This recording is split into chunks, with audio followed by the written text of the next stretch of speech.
ದೇವ್ರು ಇದ್ದಾನೆ, ಎಲ್ರೂ ದೇವ್ರನ್ನ ತಂದೆ ಸ್ವರೂಪ ಅನ್ನೋರು. ಆದ್ರೆ ನೀನ್ ನನಗೆ ಸ್ನೇಹಿತನ ತರ ಕಾಣಿಸ್ತಾ ಇದೀಯಾ. ಮುಕುಂದ, ನಾನು ಒಬ್ಬೊಬ್ಬರಿಗೆ ಒಂದೊಂದು ರೂಪದಲ್ಲಿ ಕಾಣಿಸ್ತೇನೆ. ಆದ್ರೆ ನಾನ್ ನಿನಗೇನೂ ಮಾಡಿಲ್ಲ, ನೀನ್ ನನಗೆ ಕಾಣಿಸ್ತಾ ಇದ್ದೀಯಾ. ಕೊಟ್ಟಿದ್ಯಲ್ಲ, ಹೊಟ್ಟೆ ಹಸ್ದಾಗ ಊಟ ಕೊಟ್ಟಿದ್ಯಾ, ಕೈಲಾಗದೆ ಇರ್ಬೇಕಾದ್ರೆ ಸಹಾಯ ಮಾಡಿದ್ಯಾ, ನಡೆಯಕ್ಕಾಗಲ್ಲ ಅಂದ ಕೈ ಹಿಡಿದು ನಡೆಸಿದ್ಯಾ. ನಿನಗವತ್ತೇನು ಹೇಳಿದೆ ನಾನು? ಪ್ರತಿಯೊಬ್ಬರಲ್ಲೂ ನಾನು ಇದ್ದೀನಂತ ಹೇಳ್ದೆ ತಾನೆ. ಅವ್ರಿಗೆಲ್ಲ ಸಹಾಯ ಮಾಡಿದ್ರೆ ನನಗೆ ಸಹಾಯ ಮಾಡ್ದಂಗಲ್ವ ಮುಕುಂದ? ನಾನು ಎಲ್ಲಾ ಕಡೆ ಇದ್ದೀನಿ ಅಂತ. ನೀನ್ ಎಲ್ಲಾ ಕಡೆ ಇದ್ಯಾ ಅಂತ ಗೊತ್ತಿದ್ದು ಜನ ದೇವಸ್ಥಾನಕ್ಕೆ ಹೋಗ್ತಾರೆ ನೀನ್ ನೋಡೋದಕ್ಕೆ. ಅದು ತಪ್ಪಲ್ಲ ಮುಕುಂದ. ಆದ್ರೆ ದೇವಸ್ಥಾನ ಕಟ್ಟಿರೋ ಉದ್ದೇಶನೇ ದೇಹವೇ ದೇಗುಲ ಅಂತ ಹೇಳೋದು ತಾನೆ.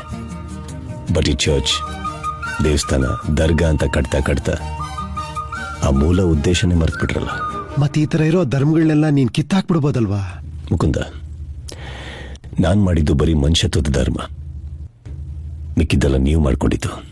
ನೀವು ಸರಿಪಡಿಸ್ಕೊಬೇಕು ಅದನ್ನ.